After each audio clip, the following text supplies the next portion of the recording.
Hello दोस्तों, नमस्कार। हम एक गीत गावे जाती नाच गीत। आप लोग के अच्छा लगे तो हमरो गीत सुनब। आप लोग लाइक करब, सब्सक्राइब करब, कमेंट करब और हमारा गीत आप लोग पूरा सुनब। दोस्तों हम लोग की भी सपोर्ट करिए आप लोग।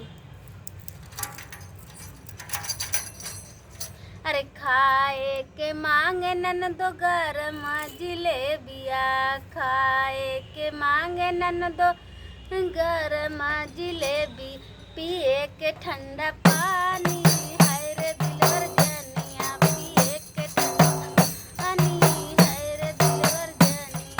खाए के मांगे ननदो गरम जिलेबिया, खाए के मांगे ननदो गरम जिलेबी, पिए के ठंडा पानी, हाय रे दिलवर जनी, पिए के ठंडा पानी, हाय रे दिलवर जनी।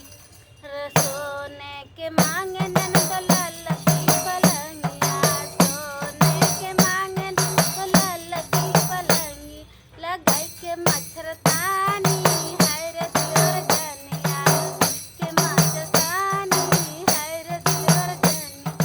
सोने के मांगे ननदो लाल की पलंगिया, सोने के मांगे ननदो लाल की पलंगी, लगाई के मच्छरदानी, हाय रे दिलवर जनी, लगाई के मच्छरदानी, हाय रे दिलवर जनी।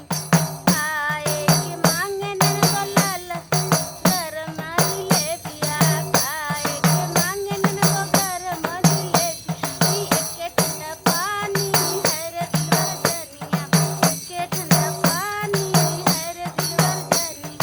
सोने के मांगे ननदो भैया ऐसन मरदा, सोने के मांगे ननदो भैया ऐसन मरदा, अरे पकड़ने के, अरे पकड़ने नहीं तनको लजाली, हाय रे दिलवर जनिया, नहीं तनको लजाली, हाय रे दिलवर जनी।